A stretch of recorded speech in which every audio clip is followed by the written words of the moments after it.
नमस्कार, जय हिंद दोस्तों। हम लोग बात करेंगे यूकेपीएससी मुख्य परीक्षा 2021 के लिए उत्तराखंड के भूगोल के बारे में। उत्तराखंड के भूगोल के अंतर्गत आज एक महत्वपूर्ण टॉपिक उत्तराखंड में स्थित राष्ट्रीय उद्यान, इन सभी का अध्ययन करेंगे, जहां से 2 नंबर का प्रश्न आपको एग्जाम में 100% देखने को मिलेगा ही मिलेगा। और बता दूं, यूकेपीएससी 2023 जो प्रीलिम्स होने जाएगा उसके लिए भी यह बहुत महत्वपूर्ण वीडियो है और यहाँ से आपको देखना 2 से 3 प्रश्न प्रीलिम्स एग्जाम में ज़रूर देखने को मिलते हैं और मिले भी हैं। आगे बढ़ने से पहले एक बात कहना चाहेंगे, जो भी चैनल पर पहली बार आया है वीडियो पूरा देखें, वीडियो अगर पसंद आए तो लाइक करें और आपसे अनुरोध है चैनल को सब्सक्राइब जरूर करें। सीधे हम लोग बात करते हैं उत्तराखंड में स्थित राष्ट्रीय उद्यान के बारे में। कुल 6 राष्ट्रीय उद्यान स्थित हैं उत्तराखंड में। पहला प्रश्न यहीं से आ सकता है कि उत्तराखंड में स्थित राष्ट्रीय उद्यानों की संख्या बताइए। 2 नंबर का प्रश्न, 20 वर्ड लिमिट है लिखने का, तो कुछ भी आ सकता है, बहुत छोटे से छोटे प्रश्न आ जाएगा, आप सोच नहीं सकते हैं। मुख्य परीक्षा की बात कर रहा हूँ। तो उत्तराखंड में स्थित राष्ट्रीय उद्यान की संख्या कितनी है? 6। उसके बाद हम इन 6 उद्यानों को देखेंगे।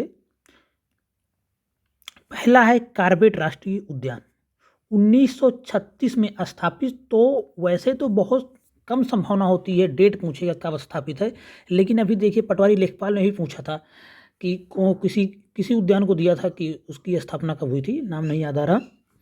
इसका जो लोकेशन है वह पौड़ी व नैनीताल जिले में।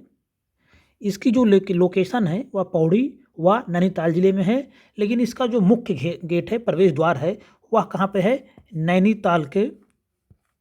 नैनीताल जिले के ढिकाला में स्थित है इसका जो प्रवेश द्वार है। 1936 में जब यह स्थापित हुआ तो इसका जो नाम था वह था हैली राष्ट्रीय उद्यान, और यह एशिया का प्रथम राष्ट्रीय उद्यान है। तो यह बहुत महत्वपूर्ण राष्ट्रीय उद्यान है। कार्बेट राष्ट्रीय उद्यान 1936 में स्थापित, पौड़ी व नैनीताल जिले में इसका विस्तार है। हैली राष्ट्रीय उद्यान के नाम से जाना जाता था। आज़ादी के बाद कार्बेट राष्ट्रीय उद्यान इसका नाम कर दिया गया। कुछ दिन इसका नाम पश्चिमी रामगंगा राष्ट्रीय उद्यान भी था। इसका जो प्रवेश द्वार अगर पूछा जाए तो वह नैनीताल जिले के ढिकाला में स्थित है। और एक महत्वपूर्ण जो यहाँ बात है वह है प्रोजेक्ट टाइगर, जो कि शुरू हुआ था 1 अप्रैल 1973 को। इसकी शुरुआत, जो प्रोजेक्ट टाइगर की शुरुआत हुई थी, यही इसी उद्यान से हुई थी। किससे? कार्बेट राष्ट्रीय उद्यान से। तो यह पहला प्रोजेक्ट टाइगर पार्क था अगर कहा जाए तो। प्रोजेक्ट टाइगर के लिए पहला जो मतलब कि चिन्हित किया गया उद्यान, यही पहला उद्यान था। कौन? कार्बेट राष्ट्रीय उद्यान। तो इसको याद रखेंगे। प्रोजेक्ट टाइगर 1 अप्रैल 1973, यह खुद ही पूछा जा सकता है कि प्रोजेक्ट टाइगर की शुरुआत कब हुई, 2 नंबर में। तो इस चीज़ को भी याद रखेंगे, 2 नंबर में यही पूछा जा सकता है। कहाँ से शुरुआत हुई? तो हुई थी कार्बेट राष्ट्रीय उद्यान से। अगर बात करें यहाँ के प्रमुख जीवों की, तो इसमें बाघ पाए जाते हैं, हाथी, तेंदुआ, हिरन, घड़ियाल, यह सब जीव यहाँ पाए जाते हैं। कोई ये बहुत महत्वपूर्ण नहीं है कि पूछा जाएगा। लेकिन अगर यहाँ से जो प्रश्न बनेगा 2 नंबर में, 1936 में स्थापित, यह प्रश्न बन सकता है। किस जिले में लोकेशन है, बन सकता है। उसके बाद एशिया का प्रथम राष्ट्रीय उद्यान है, यह पूछा जा सकता है। प्रवेश द्वार पूछा जा सकता है। प्रोजेक्ट टाइगर की शुरुआत पूछी जा सकती है। अब हम बात करेंगे गोविंद राष्ट्रीय उद्यान के बारे में। गोविंद राष्ट्रीय उद्यान 1980 में स्थापित हुआ। इसका जो लोकेशन है वह है उत्तरकाशी जिले में। उसके बाद जो तीसरा है वह है नंदा देवी राष्ट्रीय उद्यान। हाँ, तो यही नंदा देवी राष्ट्रीय उद्यान पटवारी लेखपाल परीक्षा जो 8 जनवरी को हुई थी, पूछा गया था कि इसकी स्थापना कब हुई। तो 1982 में इसकी स्थापना हुई। तो यह सब प्रश्न लगातार पूछे जाते हैं उत्तराखंड के एग्जाम में। उसके बाद नंदा देवी राष्ट्रीय उद्यान की स्थिति की बात करें तो यह चमोली में स्थित है। इसका मुख्यालय जोशीमठ में है। आजकल जोशीमठ कितना चर्चा में है, आप सब देख ही रहे हैं। 1988 में यूनेस्को द्वारा विश्व धरोहर स्थल की सूची में इसको शामिल किया गया। अब देखिए यह भी बहुत महत्वपूर्ण हो जाता है। कार्बेट राष्ट्रीय मतलब कि महत्वपूर्ण तो सभी 6 के 6, उनकी लोकेशन 2 नंबर पूछी जा सकती है, लेकिन नंदा देवी राष्ट्रीय उद्यान इसलिए अधिक महत्वपूर्ण हो जाता है क्योंकि यह 1988 में यूनेस्को द्वारा विश्व धरोहर स्थल की सूची में शामिल किया गया है। उसके बाद हम लोग बात करेंगे फूलों की घाटी राष्ट्रीय उद्यान। स्थापना हुई 1982 में ही। तो नंदा देवी और फूलों की घाटी राष्ट्रीय उद्यान दोनों की स्थापना 1982 में हुई। इसको याद कर लेंगे। स्थिति इसकी है चमोली जिला। मुख्यालय इसका भी जोशीमठ है। राज्य का सबसे छोटा राष्ट्रीय उद्यान है फूलों की घाटी राष्ट्रीय उद्यान। इस चीज़ को याद रख लेंगे। राज्य का सबसे छोटा राष्ट्रीय उद्यान और राज्य का सबसे बड़ा राष्ट्रीय उद्यान, यह भी आया था पटवारी लेखपाल परीक्षा में 1 नंबर में और मुख्य परीक्षा में 2 नंबर में आ सकता है। तो राज्य का सबसे छोटा राष्ट्रीय उद्यान भी याद रखेंगे, महत्वपूर्ण हो जाता है फूलों को घाटी इस फैक्ट की वजह से, और इस फैक्ट की वजह से अति महत्वपूर्ण हो जाता है कि 2005 याद रखेंगे यूनेस्को द्वारा विश्व धरोहर स्थल की सूची में शामिल किया गया। 2005 में किसको? फूलों की घाटी राष्ट्रीय उद्यान को 2005 में यूनेस्को द्वारा विश्व धरोहर स्थल की सूची में शामिल किया गया। तो उत्तराखंड से सीधे सीधे प्रश्न आ सकता है कौन से 2 राष्ट्रीय उद्यान विश्व धरोहर स्थल में शामिल हैं? तो नंदा देवी राष्ट्रीय उद्यान और फूलों की घाटी राष्ट्रीय उद्यान 2 ही हैं जो विश्व धरोहर सूची में शामिल हैं यूनेस्को के उत्तराखंड से। यह संख्या भी महत्वपूर्ण हो सकती है, कितने राष्ट्रीय उद्यान यूनेस्को की विश्व धरोहर स्थल की सूची में शामिल हैं? तो राइट आंसर इसका हो जाएगा 2। उसके बाद हम बता दें फूलों की घाटी की खोज किसने की है, यह भी प्रश्न आता रहता। तो 1931 में फ्रैंक स्मिथ ने इसकी खोज किया। किसने?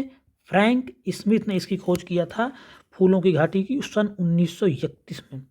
स्कंद पुराण की बात करें तो फूलों की घाटी को स्कंद पुराण के केदार खंड में नंदन कानन कहा जाता है।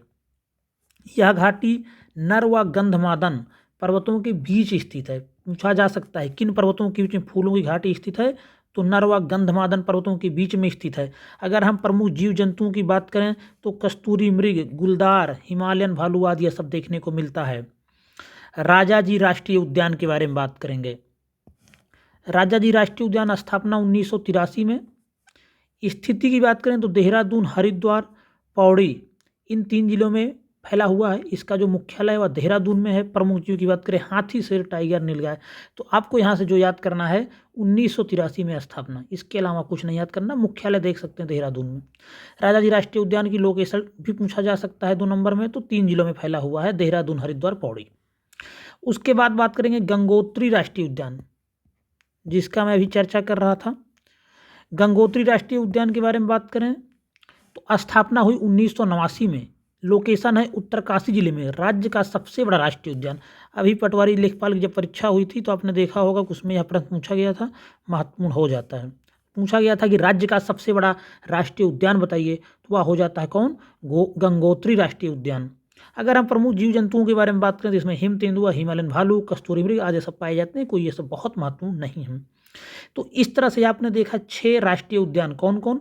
गंगोत्री राष्ट्रीय उद्यान, राजाजी राष्ट्रीय उद्यान, फूलों की घाटी राष्ट्रीय उद्यान, नंदा देवी राष्ट्रीय उद्यान, गोविंद राष्ट्रीय उद्यान और कार्बेट राष्ट्रीय उद्यान, जहां से शुरुआत हुई प्रोजेक्ट टाइगर की। इसमें 2 महत्वपूर्ण है।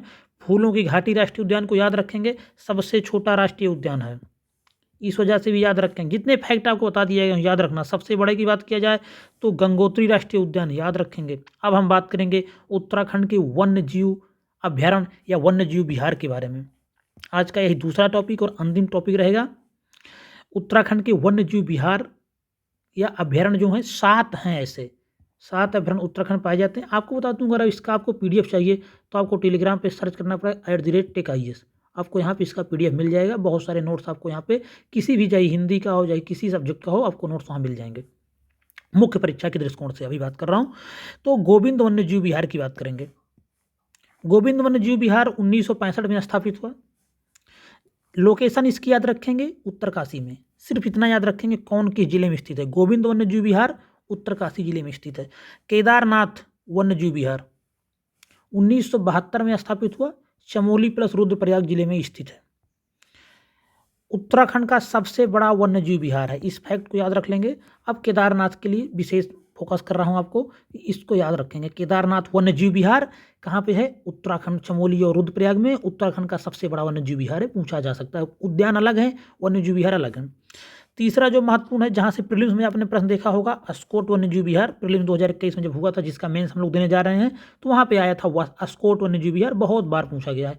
1986 में स्थापित स्थित है इसका पिथौरागढ़। सर्वाधिक कस्तूरी मृग यही पाए जाते हैं। किसमें? अस्कोट वन्य जीव विहार कस्तूरी मृग के लिए फेमस है, तो यह याद रखेंगे। कस्तूरी मृग के लिए अगर आ जाए कौन सा वन्य जीव विहार फेमस है, तो अस्कोट वन्य जीव विहार। उसके बाद हम बात करेंगे चौथा, सोना नदी वन्य जीव विहार, पौड़ी गढ़वाल जिले में स्थित है, 1987 में स्थापित। पांचवा बात करेंगे बिनसर वन्य जीव विहार, 1988 में स्थापित। स्थिति याद रखेंगे बिनसर की, अल्मोड़ा जिले में स्थित है।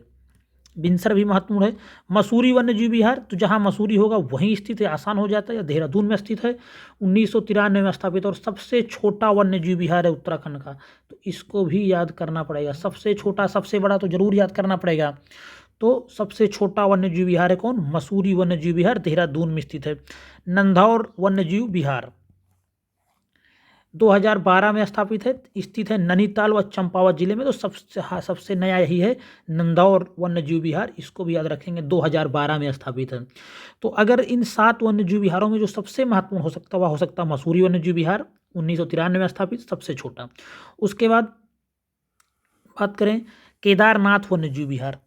केदारनाथ वन्यजीव विहार इसलिए सबसे महत्वपूर्ण हो सकता है, 1972 में स्थापित, 2 जिले में स्थित है, चमोली रुद्रप्रयाग, कि उत्तराखंड का यह सबसे बड़ा वन्यजीव विहार है। तो यह बहुत महत्वपूर्ण हो सकता है प्रीलिम्स के लिए भी, मुख्य परीक्षा के लिए। 2 नंबर के अलावा यहाँ से प्रश्न नहीं आएगा। 5 नंबर का प्रश्न का कोई सवाल नहीं उठता है, सिर्फ 2 नंबर का प्रश्न आपको यहाँ से देखने को मिलेगा, और कम से कम 2 प्रश्न यहाँ से बन सकते 2 नंबर में, एक वन्यजीव विहार से, एक राष्ट्रीय उद्यान से, या 2 राष्ट्रीय उद्यान जो हैं जो कि यूनेस्को की विरासत में शामिल हैं, उसको भी पूछा जा सकता है। तो इस तरह से यहाँ पे 2 प्रश्न आपको देखने को मिल सकते हैं 2 नंबर के, मतलब 4 नंबर का वीडियो आपका हो सकता है। वीडियो अगर आपको पसंद आए तो लाइक करें, और आपसे अनुरोध है चैनल को देखें, सब्सक्राइब करें, शेयर करें। धन्यवाद।